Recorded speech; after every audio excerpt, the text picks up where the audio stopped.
Class 12th। आज हम एक और x linked recessive genetic disorder जो है उसकी बात करेंगे, जो आपके सिलेबस में है, जिसे कलर ब्लाइंडनेस कहते हैं। कल हम लोगों ने हीमोफीलिया के बारे में पढ़ा था और उसका इनहेरिटेंस पैटर्न जो है वो हम लोग स्टडी कर रहे थे। आज हम एक और डिजीज का, जेनेटिक डिसऑर्डर का इनहेरिटेंस पैटर्न स्टडी करेंगे, जिसका नाम कलर ब्लाइंडनेस है। कलर ब्लाइंडनेस, जैसे नाम से ही पता चलता है कि ये एक ऐसा डिसऑर्डर होगा कि जिसमें पेशेंट जो है, जिसको कलर ब्लाइंडनेस है, वो कलर्स को डिफरेंशिएट नहीं कर पाएगा। जनरली कलर ब्लाइंडनेस जो है ये या तो रेड कलर ब्लाइंडनेस होती है या ग्रीन कलर ब्लाइंडनेस होती है। अब रेड कलर ब्लाइंडनेस और ग्रीन कलर ब्लाइंडनेस ऐसी कलर ब्लाइंडनेस है जिसमें इंसान लाल रंग की जो अलग अलग शेड्स होंगी, देखो रेड कलर जो होता है उसकी अलग अलग शेड्स होती हैं, लेकिन जो इंसान रेड कलर ब्लाइंड होगा उसके लिए वो लाल रंग की अलग अलग शेड्स जो हैं वो अलग नहीं होंगी, उसे बस एक ही जैसी वो सब दिखाई देंगी। मतलब ऐसा इंसान लाल रंग की अलग अलग शेड्स को डिफरेंशिएट नहीं कर पाएगा। और ना ही फिर दूसरा जो ग्रीन कलर ब्लाइंडनेस है, ग्रीन कलर ब्लाइंडनेस वाला जो इंसान है वो भी ग्रीन कलर की जो अलग अलग शेड्स होती हैं उन्हें डिफरेंशिएट नहीं कर पाएगा। इसके अलावा कुछ लोग ऐसे भी होंगे जिनमें रेड ग्रीन दोनों तरह की कलर ब्लाइंडनेस जो है वो होगी। ना वो रेड कलर की शेड्स को डिफरेंशिएट कर पाएंगे, ना वो ग्रीन कलर की अलग अलग शेड्स को डिफरेंशिएट कर पाएंगे। और इसके अलावा और भी कुछ ऐसे कलर्स के शेड हैं जो वो डिफरेंशिएट नहीं कर पाएंगे। तो हम ये कह सकते हैं कि इन लोगों का, जिन्हें कलर ब्लाइंडनेस होती है, इनका विजन ठीक है, ये चीज़ों को अच्छे से देख सकते हैं, लेकिन कुछ ऐसे शेड्स होंगे जिन्हें ये दूसरे शेड से डिफरेंशिएट नहीं कर पाएंगे। इसी चीज़ को हम कलर ब्लाइंडनेस कहते हैं। अब एक कलर ब्लाइंडनेस डेवलप कैसे होती है? देखो, रंगों को पहचानने के लिए हम लोगों की आईज में कुछ खास किस्म के पिगमेंट्स होते हैं, और उन पिगमेंट्स को बनाने के लिए हमारी बॉडी के अंदर एक्स क्रोमोसोम पे कुछ जीन्स होते हैं। बस एक्स क्रोमोसोम पे मौजूद वो जीन जो उन पिगमेंट्स को तैयार करता है, जिसकी वजह से हम रंगों को अच्छे से पहचानते हैं, अगर वो जीन किसी इंसान में खराब हो तो वो इंसान कलर ब्लाइंड हो जाएगा। अब क्योंकि ये डिसऑर्डर एक्स क्रोमोसोम पे रखे हुए जीन के बिगड़ने से होता है, तो ये जो कलर ब्लाइंडनेस है ये भी हीमोफीलिया की तरह एक एक्स लिंक्ड जेनेटिक डिसऑर्डर है।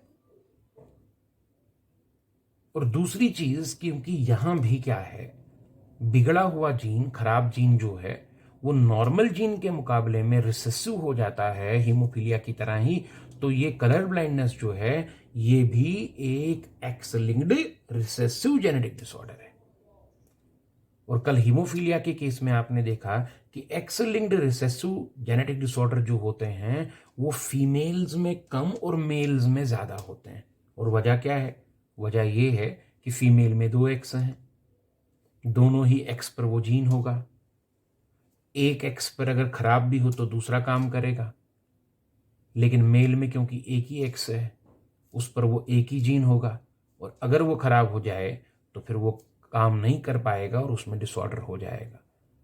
क्योंकि फीमेल में 2 एक्स होते हैं जिन पर सेम जीन होते हैं, एक एक्स के जीन खराब होने के बावजूद दूसरे एक्स के जीन काम कर सकते हैं, तो एक एक्स का जीन बिगड़ने के बाद भी फीमेल को ये डिजीजें नहीं होती हैं। मेल में क्योंकि एक ही एक्स है उस पर जीन खराब है तो फिर डिजीज हो जाती है।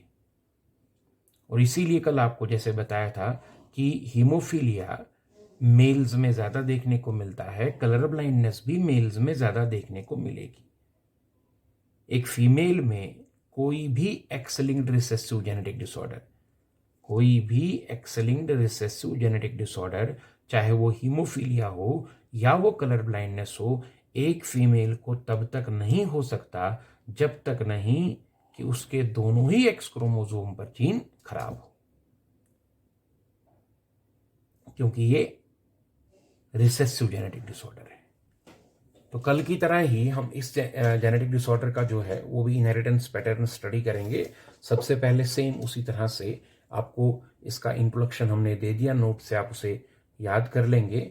अब मैं जीन्स को रिप्रेजेंट कर रहा हूं। मान लीजिए यहां मैंने कैपिटल C और नीचे N लिख लिया, एंड से फॉर एग्जाम्पल ये रिप्रेजेंट करता है नॉर्मल जीन को, एक्स क्रोमोसोम पे मौजूद उस नॉर्मल जीन को जो आईज के लिए कलर्ड पिगमेंट्स तैयार करते हैं, जिसकी वजह से हम रंगों को पहचान सकते हैं। और यहां मान लीजिए स्मॉल c और नीचे मैं a लिख देता हूं, ये रिप्रेजेंट कर रहा है उस खराब जीन को, एबनॉर्मल जीन को, इसी जीन की जो खराब फॉर्म है उसको ये रिप्रेजेंट कर रहा है। So this is normal gene,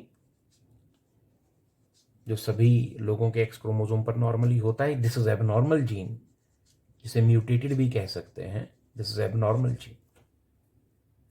ये नेचुरल है, कुदरती तौर पर कुदरत ने सही वाला जीन बनाया है सेम, और ये म्यूटेटेड है, ये बिगड़ा हुआ है, खराब है।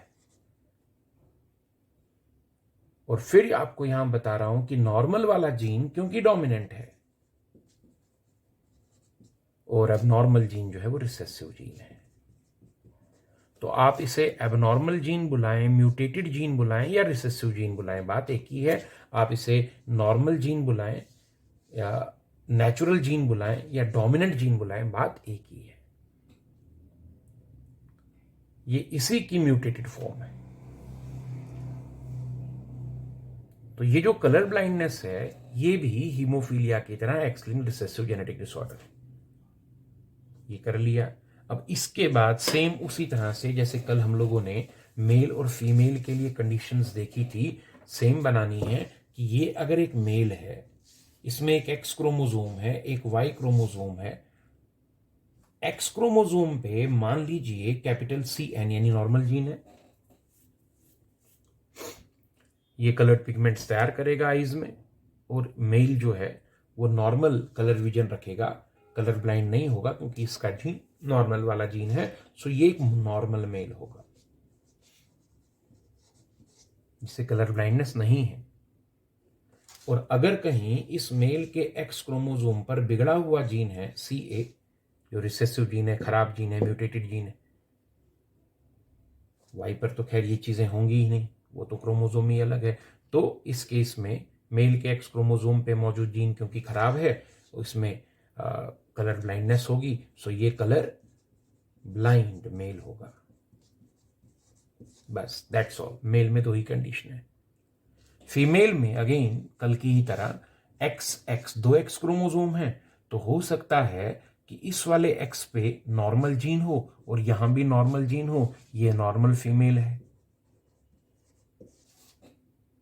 ये भी हो सकता है कि दोनों एक्स में से एक एक्स पे नॉर्मल जीन हो, एक पे बिगड़ा हुआ जीन हो। अब क्योंकि बिगड़ा हुआ जीन नॉर्मल जीन के मुकाबले में रिसेसिव है, ये खुद काम नहीं करेगा, लेकिन अपने दूसरे साथी को काम करने से नहीं रोकेगा। और नॉर्मल वाला जीन यहां काम करता है क्योंकि वो डोमिनेंट है, तो डिसऑर्डर फीमेल को नहीं होगा एक बिगड़ने से। ऐसी फीमेल में कलर ब्लाइंडनेस नहीं होती, इसे सिर्फ कैरियर कहा जाता है। Heterozygous condition. तो फिर फीमेल को कलर ब्लाइंडनेस कब होगी? सिर्फ एक ही सिचुएशन में कि अगर दोनों ही एक्स क्रोमोसोम पर जीन खराब हो, ये कलर ब्लाइंड फीमेल होगी। अब क्योंकि फीमेल में एक एक्स क्रोमोसोम का जीन बिगड़ने पर भी डिजीज नहीं होती है और मेल में एक एक्स क्रोमोसोम पर जीन बिगड़ने पर डिजीज हो जाती है, दैट इज व्हाई ये कलर ब्लाइंडनेस जो है ये भी हीमोफीलिया की तरह ये भी मेल्स में ज्यादा देखने को मिलता है। So each and every X-linked recessive genetic disorder, whether that is hemophilia or color blindness, is more common in males. Male कभी इन चीजों के लिए कैरियर नहीं होता. मेल या तो नॉर्मल होता है या कलर ब्लाइंड होता है. फीमेल नॉर्मल हो सकती है, कैरियर हो सकती है और कलर ब्लाइंड हो सकती है. कैरियर फीमेल में डिजीज एक्सप्रेस नहीं होती. अब फिर कल की तरह जैसे बनाए थे क्रॉसेस बनेंगे. नॉर्मल मेल लेकर नॉर्मल फीमेल के साथ क्रॉस, नॉर्मल मेल का कैरियर फीमेल के साथ क्रॉस, नॉर्मल मेल का कलर ब्लाइंड फीमेल के साथ क्रॉस, और फिर कलर ब्लाइंड मेल का नॉर्मल फीमेल के साथ cross, colour blind female male का कैरियर फीमेल के साथ क्रॉस, और कलर ब्लाइंड मेल का कलर ब्लाइंड फीमेल के साथ क्रॉस. 6 तरह के टोटल क्रॉसेस बनेंगे. और फिर वही चीज कि पहला और आखिरी क्रॉस जो है उसका रिजल्ट तो पहले से ही अंडरस्टूड है. जब मेल नॉर्मल होगा, फीमेल नॉर्मल होगी, तो बच्चों में तो कलर ब्लाइंडनेस होगी ही, तो पहला क्रॉस छोड़ दिया. लास्ट वाला क्रॉस कलर ब्लाइंड मेल होगा, कलर ब्लाइंड फीमेल होगी, दोनों को कलर ब्लाइंडनेस होगी, तो जाहिर सी बात है बच्चों में भी होगा.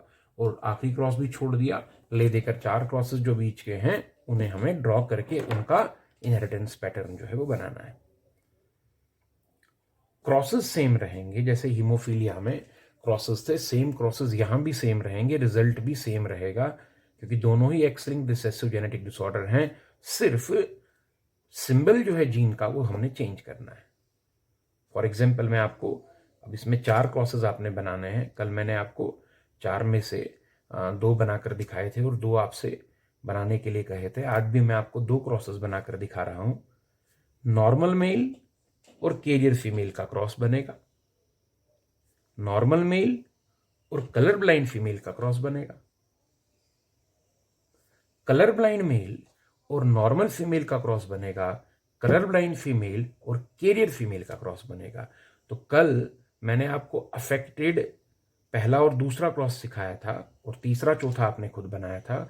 आज मैं आपको तीसरा चौथा बनाकर दिखाऊंगा इस डिजीज में, और पहला दूसरा आप बनाएंगे. तो थर्ड क्रॉस किसके बीच में है? कलर ब्लाइंड मेल और नॉर्मल फीमेल के बीच में. कलर ब्लाइंड मेल और नॉर्मल फीमेल के बीच में तीसरा क्रॉस है. और चौथा है कलर ब्लाइंड मेल और कैरियर फीमेल के बीच में. So third and fourth cross में आज आपको बनाकर दिखा रहा हूं. फर्स्ट एंड सेकंड आप खुद बनाएंगे.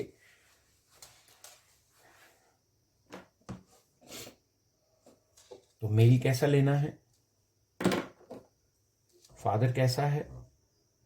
फादर है कलर ब्लाइंड.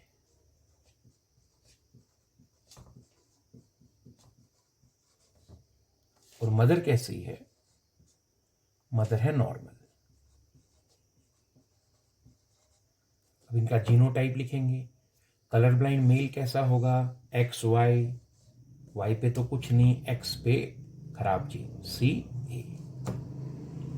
नॉर्मल फीमेल कैसी होगी? एक्स एक्स 2x क्रोमोसोम, इस पे भी कैपिटल सी एन, इस पे भी capital C N. Father gamete बनाएगा. एक स्पर्म में एक्स जाएगा जिसके ऊपर एबनॉर्मल जीन है, दूसरे में वाई जाएगा जिस पर इस किस्म के कोई जीन नहीं है. मां एग बनाएगी. एक एग में एक्स जाएगा जिसके ऊपर capital C N normal gene होगा, दूसरे में भी सेम वही चीज जाएगी. और कल ही आपको समझाया था, पहले भी आपको बताया जा चुका है कि जब कोई पेरेंट 2 गैमीट बना रहा हो और दोनों सेम गैमीट हों, क्योंकि इसमें भी एक्स जाएगा जिसके ऊपर नॉर्मल जीन होगा, तो उस दूसरे गैमीट को लेकर कोई फायदा नहीं होता, बिकॉज जो रिजल्ट ये देने वाला है वही रिजल्ट वो भी देगा. तो इस कंडीशन में एक ही गैमीट लिया जाता है, दूसरे को लेकर कोई फायदा नहीं होगा. तो मेल यहां 2 तरह के गैमीट बना सकता है, एक एक्स वाला और एक वाई वाला. एक्स वाले पर एबनॉर्मल जीन रहेगा. फीमेल जितने भी गैमीट बनाएगी सब में एक्स होगा जिसके ऊपर कैपिटल सी एन यानी नॉर्मल जीन होगा, क्योंकि वो तो नॉर्मल है. अब फर्टिलाइजेशन होगी. अगर ये वाला स्पर्म इस एग को फर्टिलाइज कर देता है तो एक्स फादर से भी आया, एक्स मदर से भी आया, फादर से जो एक्स आया उसके ऊपर एबनॉर्मल जीन है, माँ से जो एक्स आया उसके ऊपर नॉर्मल जीन है। लेकिन अगर वाई वाला स्पर्म एग को मिलता है तो माँ से एक्स आया, फादर से वाई आया, माँ से जो एक्स आया उस पे नॉर्मल जीन है और वाई पर तो ऐसे कोई जीन नहीं होते। एक्स एक्स ये डॉटर है, क्या इसे कलर ब्लाइंडनेस होगी? नहीं, क्योंकि इसके पास एक नॉर्मल जीन है। एक एबनॉर्मल जरूर इसे फादर से मिला है, लेकिन क्योंकि वो रिसेसिव जीन है तो नॉर्मल जीन उसे माँ ने दे दिया है। ऐसी डॉटर को कलर ब्लाइंडनेस नहीं होगी। हाँ, ये कैरियर जरूर है। और सन जो होगा वो तो नॉर्मल है, क्योंकि उसे फादर ने वाई दिया है, माँ ने जो उसे एक्स दिया उस पर नॉर्मल जीन है, तो सन नॉर्मल होगा। कहने का मतलब ये है कि अगर फादर कलर ब्लाइंड हो और माँ नॉर्मल हो तो इस सिचुएशन में बच्चों को कभी भी कलर ब्लाइंडनेस नहीं होगी। बेटी कैरियर बनेगी मगर कलर ब्लाइंड नहीं है, और बेटा तो नॉर्मल ही है। So offsprings of a father who is colour blind and mother who is normal. A colorblind father and a normal mother will have offspring in which there will be no chances of color blindness. Same result हम नीचे लिखेंगे। Same ऐसे ही एक और cross मैं आज आपको बनाकर दिखा रहा हूं, जो क्रॉस नंबर 4 लास्ट क्रॉस है इसमें, वो है colour blind father colour blind है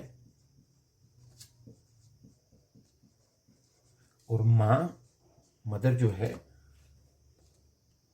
वो कैरियर है, मां कैरियर है।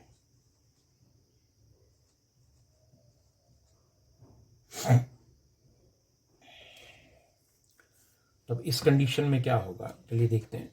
फादर कलर ब्लाइंड है मतलब एक्स वाई, और एक्स के ऊपर एबनॉर्मल जीन। मां कैरियर है मतलब एक्स एक्स, एक एक्स पे नॉर्मल जीन और एक पे एबनॉर्मल जीन।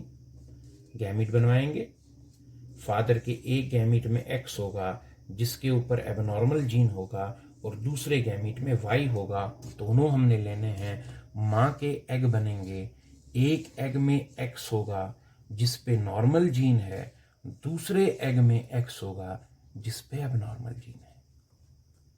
अब क्योंकि यहां माँ जो एग बना रही है उनमें एक एग में एक्स विद नॉर्मल जीन है और दूसरे में एक्स विद म्यूटेटेड जीन है, खराब जीन है, तो दोनों गैमीट एक जैसे नहीं है। एक्स बेशक दोनों में है, लेकिन एक एक्स पर नॉर्मल जीन है, एक में खराब है, और ये दोनों अलग है, इसलिए दोनों लेने पड़ेंगे। और फादर के तो अलग ही होते हैं। अब फर्टिलाइजेशन का वक्त होगा। आपने फादर का एक गैमीट लेके बारी बारी से मां के दोनों गैमीट्स के साथ मिलाना है। सो अगर फादर का ये एक्स इस एग को फर्टिलाइज करेगा, और दूसरी कंडीशन की फादर का ये गैमीट इस एग को फर्टिलाइज करेगा, फादर का एक गैमीट लेके बारी बारी से मां के दोनों एग्स के साथ मिलाया, और फिर फादर का दूसरा गैमीट लेके बारी बारी से मां के दोनों गैमीट्स के साथ मिलाया। यहां कहीं बच्चे जो क्रॉस बनाते हैं, यहां कई बच्चे गलती करते हैं कि इस गैमीट को इसके साथ मिला देंगे, इसको इसके साथ मिला देंगे और दैट्स ऑल। नो, एक फादर का लिया, दोनों के साथ मिलाना है, फिर दूसरा फादर का गैमीट लिया, दोनों के साथ मिलाना है, 4 इंडिविजुअल बने। अब इस कंडीशन में क्या होगा, एक एक्स फादर से, एक एक्स मदर से जो एक्स आया उस पे नॉर्मल जीन, फादर से जो एक्स आया उस पे एबनॉर्मल जीन। अगेन एक एक्स फादर से आया, एक एक्स मदर से आया, फादर से जो एक्स आया उस पे एबनॉर्मल जीन, मां से जो आया उस पे भी एबनॉर्मल जीन। ये बेटियां हैं, और बेटियों में आप देख सकते हैं कि ये वाली बेटी जो है ये कैरियर है, इसे कलर ब्लाइंडनेस नहीं होगी। This is carrier daughter and this is colour blind daughter. और इस कंडीशन में माँ एक्स दे रही है, फादर वाई दे रहा है, लेकिन माँ जो एक्स दे रही है उस पे नॉर्मल जीन है, और यहां माँ एक्स दे रही है, फादर वाई दे रहा है, और माँ जो एक्स दे रही है उस पे एबनॉर्मल जीन है। ये जो बेटा है ये नॉर्मल है, नॉर्मल सन, और ये जो है ये कलर ब्लाइंड सन है। तो यहां आप रिजल्ट देख सकते हैं कि अगर फादर कलर ब्लाइंड है और मां कैरियर है, मां को खुद डिजीज नहीं है, मां सिर्फ कैरियर है, कलर ब्लाइंड फादर और कैरियर मदर के बच्चों में क्या है कि बेटा या तो नॉर्मल होगा या कलर ब्लाइंड होगा, बेटी या तो कैरियर होगी या कलर ब्लाइंड होगी।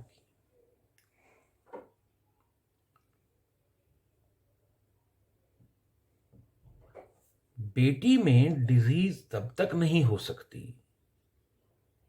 जब तक फादर में डिजीज ना हो और मां कम से कम कैरियर ना हो।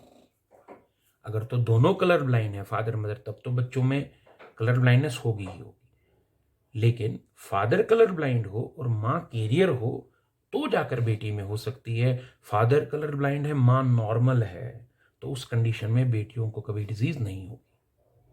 फादर नॉर्मल है लेकिन मां कलर ब्लाइंड है तो बेटे को हो सकती है।